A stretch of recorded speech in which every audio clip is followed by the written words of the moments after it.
तो भाई लोग कैसे हो। आज मैं फिर आप लोग के लिए एक हॉरर स्टोरी लेकर आया हूँ, आतंक। चलिए कहानी स्टार्ट करते हैं। सेठ गिरधारी लाल के पुत्र बादल को अस्पताल के इमरजेंसी यूनिट में ले जाया जा रहा था। जल्दी जल्दी करो, इमरजेंसी में ले चलो। सिर्फ आधे घंटे पश्चात दोनों गुर्दे बेकार हो चुके हैं। अगर 4 घंटे तक आपके भाई के ब्लड ग्रुप से संबंधित गुर्दा न मिला तो। नहीं, मेरे बेटे को कुछ नहीं होगा। मेरे बादल को कुछ नहीं हो सकता। उसे बचाओ डॉक्टर, कुछ भी करो। बेटे गज्जू, तू कुछ क्यों नहीं कहता रे? घबराओ नहीं माँ, घबराओ नहीं। बादल मेरा भाई है, कुछ नहीं होगा उसे। गजराज बेटे, लेकिन 4 घंटे में गुर्दा शहर में कहीं। ओफो अतुल, कहाँ रखी है किताब? वहीं तो ऊपर से दूसरे रैक में चौथी किताब। ये अतुल भैया को भी कुछ याद नहीं रहता। ऊपर से दूसरे रैक में चौथी किताब हूँ। दोनों हमेशा लड़ते रहते हैं। हाँ ये रही। उफ ओह। धड़ाक। आह ब्रिजेश, ब्रिजेश भैया। चीख निकल गई पिंकी के मुंह से। इनकी कमर से तो खून बह रहा है। आह मुझे कुछ हो रहा है अतुल, मेरी आंखों के आगे अंधेरा। ब्रिजेश भैया आंखें खोलो, ब्रिजेश भैया। ब्रिजेश, इन्हें फौरन हॉस्पिटल ले जाना होगा। 15 मिनट के भीतर। खून काफ़ी बह गया, इन्हें खून देना होगा। हॉस्पिटल के ब्लड बैंक से AB पॉजिटिव खून लेकर आओ जल्दी। तुम कुछ इंतजाम हुआ मिस्टर गजराज? नो, नहीं हुआ डॉक्टर। डॉक्टर, अगर मेरे भाई को कुछ हो गया तो इस हॉस्पिटल को आग लगा दूंगा। मेरा भाई मरना नहीं चाहिए डॉक्टर, चाहे उसके लिए कुछ भी करना पड़े। क्या मतलब है आपका? जब गुर्दा ही नहीं मिलेगा तो हम क्या कर सकेंगे? अगर आप चाहें तो बहुत कुछ कर सकते हैं डॉक्टर। तभी मैं ब्लड बैंक से खून ले आया हूँ डॉक्टर। ओह नैना, हरी अप। मेरे भैया अच्छे हो जाएंगे ना डॉक्टर अंकल?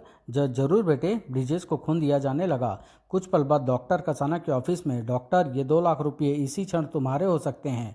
मगर मैं समझा नहीं, ये 2 लाख रुपये आप मुझे क्यों दे रहे हैं?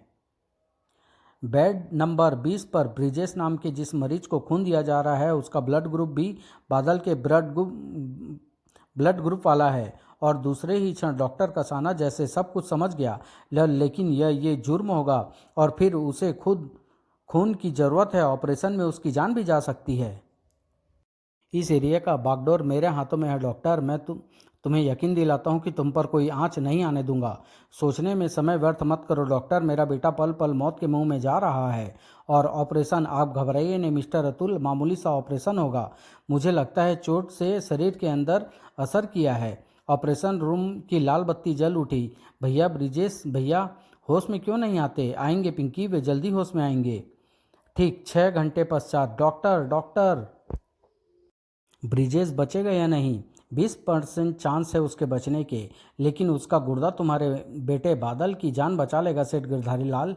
डॉक्टर, कुत्ते ठाक, खून पी जाऊंगा मैं तेरा कमीने। उफ, जान से मार डालूंगा तुझे। इंस्पेक्टर गजराज, बचाओ मुझे। छोड़ दे मुझे। हत्यारे, हत्यारे हो तुम सबको मिलकर मार डाला है मेरे ब्रिजेश को। अब जब तक तुम सबकी गर्दनों में फांसी के फंदे न देख लूंगा मुझे चैन नहीं मिलेगा। ठाक। आह। जिंग। ओह आह। अतुल भैया। उफ। नहीं। ब्रिजेश भैया, अब यह किताब मैं पढ़ूंगी। मैं बुलाऊंगी देवराज भैया को अब। देवराज भैया, मेरी आवाज़ सुनो। पिंकी के करुण स्वर कहीं गूंज रहे थे। देवराज भैया, क्या तुम मेरी आवाज़ सुन रहे हो? पिंकी मेरी बहन, सुन रहा हूँ मैं तेरी आवाज़। बोल, कैसे याद किया आज अपने इस बदनसीब भाई को? मेरे दोनों भाई ब्रिजेश और अतुल कैसे हैं? किंतु ब्रिजेश और अतुल कहाँ हैं पिंकी? भैया वे मर गए भैया, मार दिए गए वे। पिंकी क्या बक रही है? और अरे, इसी पल बुरी तरह से चौंक पड़ा देवराज। मिस्टर गजराज, ये लड़की तुम्हें अतुल का कत्ल करते हुए देख चुकी है। किल हर। क्योंकि वह वहाँ पर मौजूद नहीं था, केवल मानसिक शक्ति के बल पर पिंकी को देख रहा था और उससे बातें कर रहा था। बेचारा देवराज चाह कर भी कुछ नहीं कर सकता था, सिर्फ देख सकता था। ये अब नहीं बचेगी डॉक्टर। हिस। आह। अब कोई खतरा नहीं रहा। इसकी मौत केवल एक दुर्घटना साबित होगी। चलो इधर। अचानक पिंकी की नीली पड़ गई लाश की आंखें एकदम जिंदा हो उठी। आंखें मानो टीवी का पर्दा बन गई, और उस पर्दे पर दौड़ने लगी मानो फिल्म। बीते हुए दिन की घटनाओं की फिल्म, ब्रिजेश के ऑपरेशन से अतुल की हत्या तक की फिल्म, जिसे देखते देखते देवराज की नसों में बहता खून लावे में बदल गया। हॉस्पिटल में बादल वाले स्पेशल वार्ड में करा गुंजी। आह मेरे लाल, बादल को होश आ रहा है। डॉक्टर मुबारक हो सेठ जी, आपके बेटे की जान बच गई। अगर समय रहते गुर्दा न मिलता तो। डॉक्टर, मैं उस फरिश्ते से तुरंत मिलना चाहूँगा जिसने अपना गुर्दा दान देकर मेरी जान बचाई। सॉरी मिस्टर बादल, वह नेक इंसान अब इस दुनिया में नहीं है, हम उसे नहीं बचा पाए। नो, लेकिन उसके परिवार वाले। बादल, उसका एक भाई था जो स्मैक बेचता था, वह भागता हुआ पुलिस की गोली से मारा गया। यस।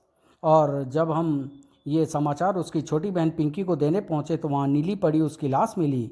उसे सांप काट चुका था। उफ। 2 दिन बाद बादल को अस्पताल से छुट्टी दे दी गई। ठीक 3 दिन पश्चात एक रात, कुछ दिनों बाद मेरा बादल बिल्कुल अच्छा हो जाएगा। इससे पहले कि रुक्मणी देवी किसी को आवाज़ लगा पाती, गूंज उठी लहू को जमा देने वाली एक सर्द हंसी। ही ही ही ही। कौन है, कौन है? ये लाइट को क्या हुआ? मुझे नहीं पहचाना? सामने आओ तो पहचान लेगी ना। मैं आ रहा हूँ तेरे सामने। पहचाना मुझे? पहचाना? रुक्मणी देवी के कंठ से भयावह चीख निकल गई। तब तुम ब्रिजेश, ब्रिजेश को तो तुम सब ने मार डाला, मिलकर मार डाला। मैं उसकी आत्मा हूँ बेवकूफ़ औरत। तुम सबको तड़पा तड़पा कर मारने आया हूँ मैं। नहीं, उफ आई माँ। पलक झपकते ही सेठ गिरधारी लाल, गजराज, बादल और नर्स नैना वहाँ पहुँच चुके थे। ओ माय गॉड, यह सब कैसे हुआ बादल? मैं तो खुद माँ की चीख सुनकर उफ, लेकिन ये दरवाज़ा कैसे टूट गया? 15 मिनट बाद रुक्मणी देवी की आंख खुली। आंखों में खौफ ही खौफ भरा था। आत्मा, आत्मा आ गई, आत्मा आ गई गज्जू। आत्मा? पागलों के समान चीखती चली गई वह ब्रिजेश की आत्मा आ गई। उसी ने मुझे धक्का दिया। वह हम सबको तड़पा तड़पा कर मारेगा। ब्रिजेश? कौन है ये ब्रिजेश? सबके चेहरे सूते पड़े थे, जिस्मों को मानो लकवा मार चुका था। दूर कहीं चर्च का घंटा टनटनाया। रात के 12 बज चुके हैं। मेरे ख्याल से सारी रात आंखों में काट देने से समस्या हल नहीं होगी।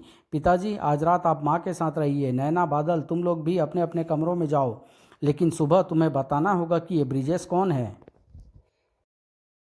बादल और नैना के जाने के बाद, पिताजी, क्या बादल को ब्रिजेश के बारे में बताना ठीक रहेगा? भूल कर भी ऐसा मत कर बैठना बेटे। यह बात कभी बर्दाश्त नहीं करेगा कि हम लोगों ने उसकी जान बचाने के लिए हमें ऐसा नहीं करना चाहिए था गज्जू। यह ठीक नहीं हुआ। उधर बादल, नैना, क्या तुम जानती हो ये ब्रिजेश कौन है? लेकिन तुम कैसे जान सकती हो? तुम तो एक मामूली सी नर्स हो जिसे मेरी देखभाल के लिए रखा गया है।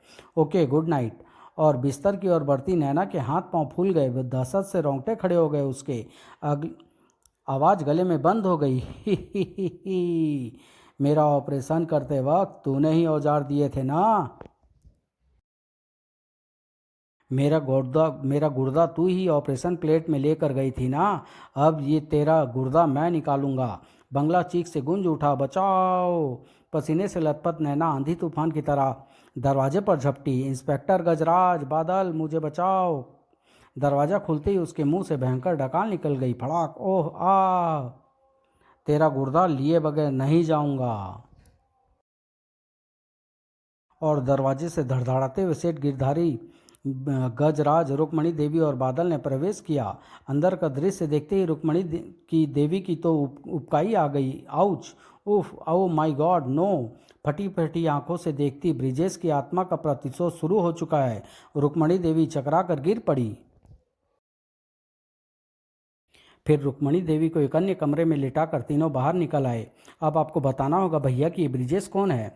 ब्रिजेश वह इंसान था बादल जिसका गुर्दा तुम्हारे जिस्म में ट्रांसप्लांट किया गया। ओह, और ये उसकी आत्मा का क्या चक्कर है? यही तो एक बात हमारी समझ में नहीं आ रही है बादल। यह झूठ तो बोलना ही पड़ेगा। भैया, गुर्दा स्वेच्छा से दान दिया गया था ना?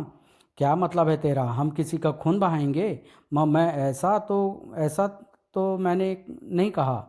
इस समय इन सब बेकार की बातों को छोड़कर हमें मम्मी की चिंता करनी चाहिए। प्रातःकाल सूर्य की रश्मियाँ में मंडराई एक परछाई।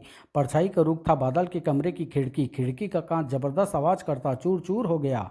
इसी के साथ बादल उछल कर खड़ा हो गया। कौन है, कौन है? दूसरे ही पल हैरत से फट गई उसकी आंखों ने एक दृश्य देखा। कौवा! और इसके बाद संपूर्ण बंगला एक चीख से गूंज उठा। यही वह पल था जब डॉक्टर कसाना की कार ने कोठी में प्रवेश किया। भगदड़ मच गई। भागते हुए कदमों का लक्ष्य था बादल का कमरा। बादल, चीख बादल के कमरे से गूंजी है। नहीं, मेरे बेटे को कुछ हो गया तो मैं अपनी जान दे दूंगी। सुबह सुबह नैना की हत्या की मनहूस खबर और ये कमरे का दरवाज़ा खोलते ही बादल, मेरे बेटे, उफ, हम तो डर ही गए थे। Thanks God. गजराज ने रिवॉल्वर वापस होल्स्टर में रखा। उफ बादल, हम तो समझे थे कि। बादल, तू चीखा क्यों था रे? माँ, कारण सुनकर आप सब विश्वास नहीं करेंगे, हंसेंगे मुझ पर। कैसी बहकी बहकी बातें कर रहे हो बादल? बताओ क्यों चीखे थे?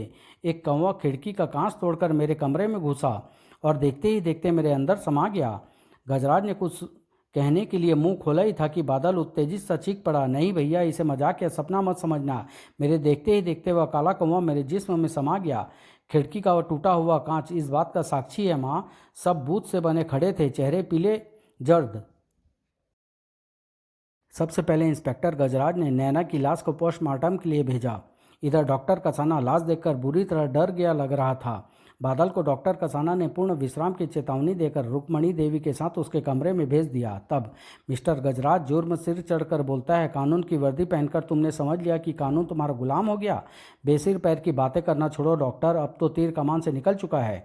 गजराज ठीक कह रहा है डॉक्टर, इससे पहले कि ब्रिजेश की आत्मा हम सब के लिए मुसीबत बन जाए या एक और कत्ल कर डाले। हाँ पिताजी, हमें कोई उपाय।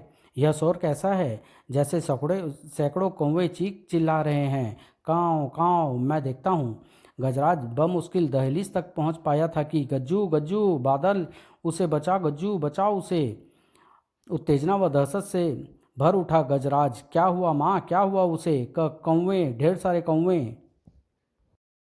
खड़ा खड़ा मेरा मुंह क्या देख रहा है? जा कमबख्त, बचाओ उसे वरना चीर फाड़ डालेंगे वे उसे। गिरधारी लाल और डॉक्टर कसाना भी इंस्पेक्टर गजराज के पीछे पीछे जब वहां पहुंचे। ओ नो, उफ, हे भगवान!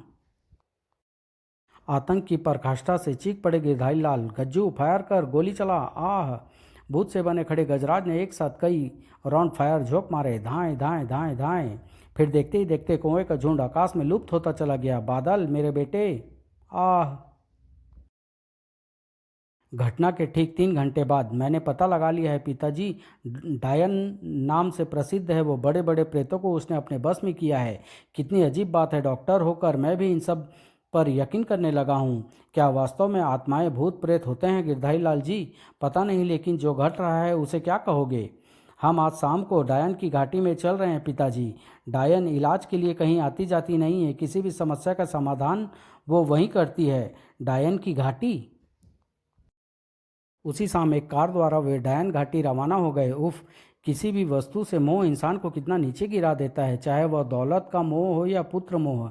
बादल के कमरे की तरफ बढ़ती रुक्मणी देवी उछल पड़ी। काएं काएं काएं। ओह, कमरे में बादल के अलावा कोई नहीं है। फिर वही आवाज़, बादल, बादल। हा हा हा हा हा, अब तेरा नंबर है। अब तेरी मौत आ गई। नहीं बादल, नहीं बेटे।